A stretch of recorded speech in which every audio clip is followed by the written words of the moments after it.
¿Está contemplado un reconteo? Nosotros estamos planteando eso. Pero sabemos, como tú diste en la primera parte de la pregunta, que los poderes públicos están secuestrados. En Venezuela el gobierno, Pedro Navaja es un niño de pecho frente a Hugo Chávez. Tiene el control total de los poderes públicos. Él tiene el control total y no lo va a permitir. Y Dios sigue en todas las órdenes de Hugo Chávez como jefe del Estado.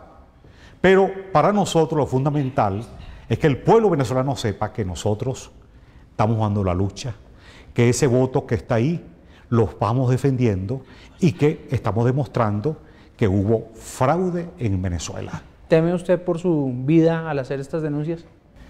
Bueno, yo he sido amenazado varias veces, no es la primera vez, porque yo he denunciado que en Venezuela las primeras denuncias fuertes que yo vengo haciendo son los crímenes, como el del fiscal Danilo Anderson, el crimen del padre. Estos rectores, 4 rectores del PSOE fueron escogidos, primero asesinaron al padre Piñango porque la iglesia estaba pidiendo rectores independientes. Y hubo ese crimen, y muchos crímenes, yo los he denunciado. He denunciado el narcoestado venezolano. Venezuela es un narcoestado. Y Hugo Chávez es el líder, es el capo de ese narcoestado. De la rampa presidencial de Hugo Chávez han salido aviones, y lo dijo Maclet, que han sido detenidos en México. Aeropuertos, los puertos en Venezuela que son controlados directamente por Chávez a través de militares, aeropuertos, los barcos de PDVSA que son del Estado, todo eso es una estructura de un narcoestado. Yo lo he denunciado. Y bueno, yo he sufrido persecuciones, he sufrido atentados, pero aquí estoy. Ex precandidato presidencial de la Mesa de Unidad Democrática, Pablo Medina, muchas gracias por acompañarnos en el programa La Noche. Muy amable. Momento de una pausa en el programa La Noche. Al volver, ¿qué piensa la Mesa de Unidad Democrática sobre estas denuncias de un supuesto fraude y un plan de guerra que hizo el ex candidato presidencial Pablo Medina? Ya regresamos.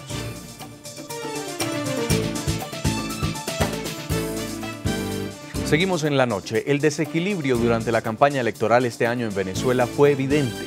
Aunque la oposición ha negado la existencia de un fraude, sí ha denunciado la notable desigualdad de los recursos entre las dos campañas. La oposición, encabezada por Enrique Capriles, tuvo que enfrentarse a Hugo Chávez, que contó con la maquinaria del Estado para adelantar su carrera a la reelección. El pasado 7 de octubre, la oposición venezolana en cabeza del candidato Enrique Capriles aceptaba los resultados que dieron como ganador en la contienda electoral a Hugo Chávez Frías. El día de hoy se iba a decidir entre dos opciones. Nosotros seguimos creyendo, seguiremos trabajando, creemos que hay un futuro mejor. Bueno, el pueblo hoy se expresó, le dio más apoyo a otra opción. Yo respeto profundamente al pueblo oficialista, yo sí lo respeto. 2 días después, el líder de la oposición descartó la existencia de fraude en las elecciones presidenciales. Y ahora las voces que quieren, bueno, que ahora son, empiezan a sacar cuentas y entonces esta cuenta con aquella cuenta. Y entonces yo sé a lo que me enfrenté. Sin embargo, el desequilibrio durante la campaña electoral sí fue evidente. 2 días antes de las votaciones, el coordinador nacional del Comando Venezuela, Leopoldo López, en declaraciones al programa La Noche, denunció la desigualdad de recursos entre las dos campañas. Asimetrías inmensas desde el punto de vista de recursos, del uso de los poderes públicos, de fondos públicos, de lo que tiene que ver con las comunicaciones. Y posteriormente a las elecciones, Ramón Guillermo Aveledo, secretario de la Mesa de Unidad Democrática, proporcionó cifras que evidenciaban el desbalance de la contienda entre Hugo Chávez y Enrique Capriles. Cuando uno mira reposadamente el desbalance absoluto en el cual esta campaña ocurrió. Desde el 1 de julio el presidente tuvo 47 horas de cadena por radio y televisión, 47 horas, el equivalente a 2 días completos. Es como si hubiera estado 2 días enteros ante las pantallas de televisión. Además del aparato estatal al servicio del presidente Chávez, Enrique Capriles tuvo como contrincantes a los seguidores del mandatario. En repetidas ocasiones se vio obligado a suspender actos de campaña por presuntas amenazas, tal como ocurrió el 9 de septiembre en Caracas, luego de que unos seguidores del presidente Chávez adoptaran una actitud violenta contra simpatizantes de Capriles en el oeste de la capital. La pelea de David contra Goliat, esta vez la ganó Goliat en contradicción al reconocido pasaje bíblico. Ahora el próximo reto de la oposición será aumentar su participación en las elecciones regionales del próximo 16 de diciembre, cuando se enfrente a la maquinaria chavista con el fin de ganar gobernaciones y curules parlamentarias.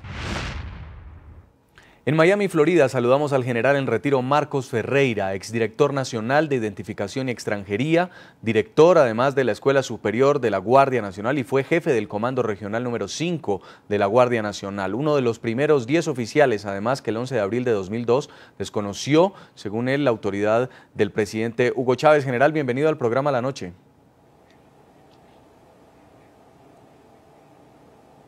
Buenas noches, muchas gracias por la invitación.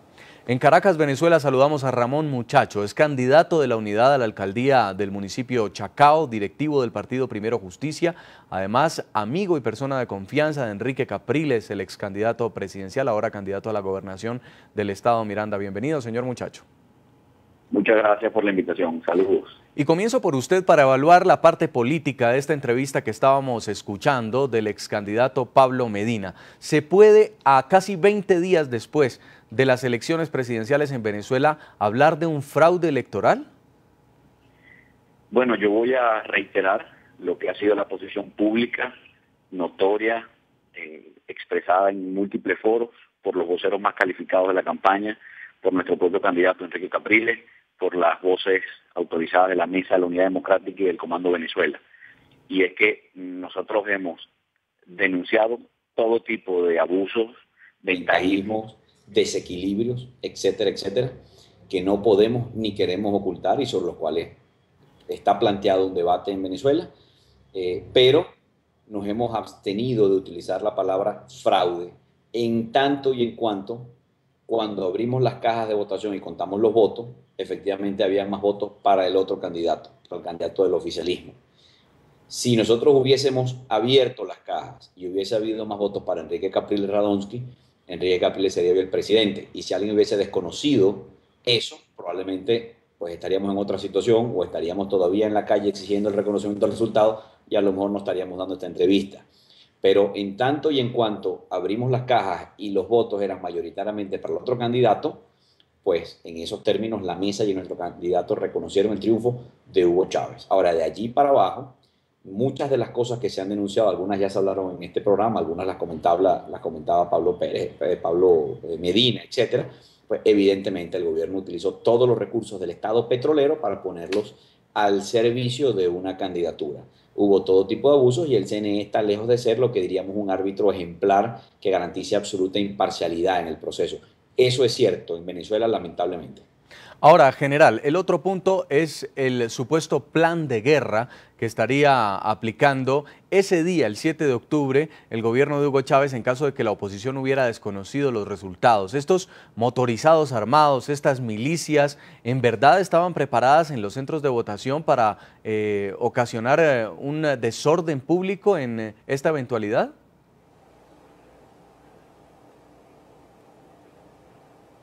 Mire, yo descarto de plano que esa posibilidad pudiese haberse presentado el 7 de octubre en Caracas.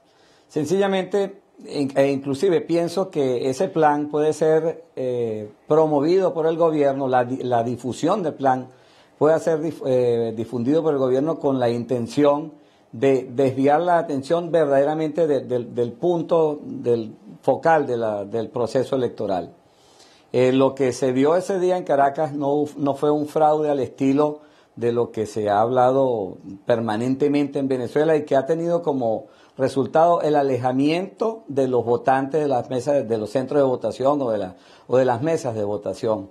Por eso es que así, aunque yo no soy político, estoy de acuerdo con lo que acaban de expresar algunos voceros de la Mesa de la Unidad. Mencionar la palabra fraude es como decirle a los ciudadanos aléjense de las mesas de votación porque van a perder su voto en la próxima oportunidad.